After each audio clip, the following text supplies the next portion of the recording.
Hi guys, welcome to another Steve review. Today I got back from watching the Killing Joke, Batman: The Killing Joke, and it's as soon as from the start of the year, as soon as the trailer sort of popped up on my Facebook feed, I was so excited because the story is just amazing. It's seen as the best Joker story is out there, and easily because.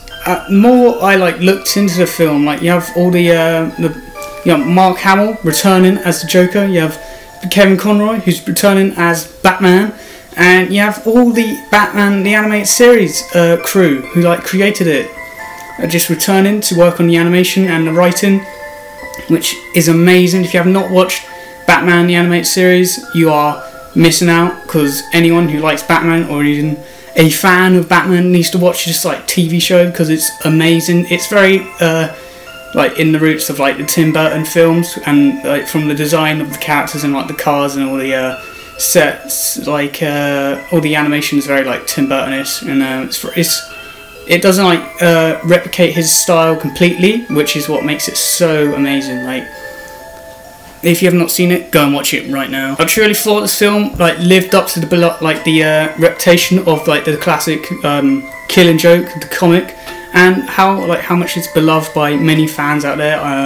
And I think how they've presented the Joker is what I love the most about this film. Just how he's seen as this sort of mysterious figure who does what he wants for no reason, and how much mystery there is behind his character, which makes him completely terrifying, because you don't know, you truly don't know his origins. Even though they show his origins in this film, you're still bewildered of how the stuff he does and how he's sort of gone down this road. How they sort of compare himself to Batman a lot of the times, how they've both gone down these dark, twisted paths, yet they've both gone down these different roads. And sort of because Batman is all good, he's seen as this very good figure, and also this Joker on the other hand, he's very just insane. He's unpredictable, and because Batman has his rules and his regulation. It's always he doesn't kill, doesn't use any guns, and that's his rules. And you have Joker who has no rules. He lives his life with no rules at all, which makes him even more unhinged and to be able to do really anything. And the main story is it's following sort of the whole Gotham area. You have a bit of Batgirl in this, and just following how it is to work with Batman. And then you have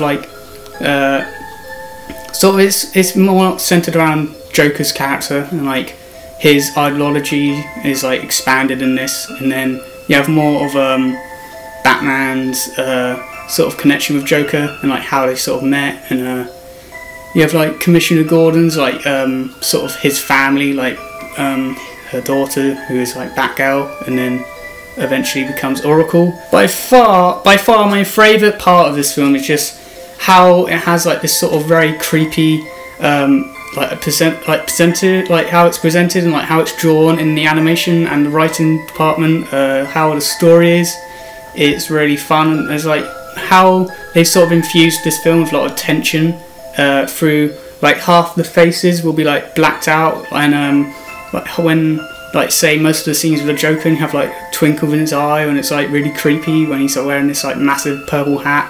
So it's very and you have scenes which are directly out of the comics, when he's basically been turned into Joker. His eyes bleeding out, and has his hair all turning green, and he's just going crazy. So it's just really beautiful to watch, and it just really freaks you out as well, because it's just so, it's not really surreal, it's just it's very realistic for the 2D animation they've gone for. So unfortunately not every film is perfect, including this film, which I think the fact that the comic is so complex and it has so much different stories going on. You have the Oracle story, the Joker's origins, and you have you have to try and wrap them up into one neat package. In the I would say they've done it very well. Just in times it feels very like disjointed from the characters. Like most of the characters, they have their own stories, and it's very hard to like fully show all the characters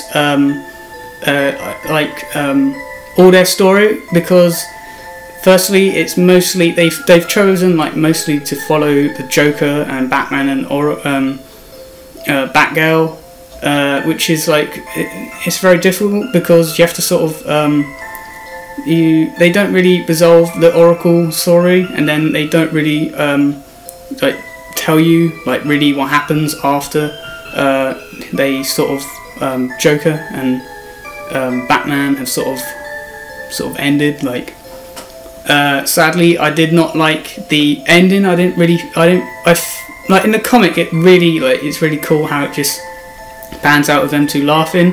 Yeah, in this one it's just abrupt. It just feels very abrupt and just sudden. Like, oh, is that the ending? Okay, what happened to the other characters?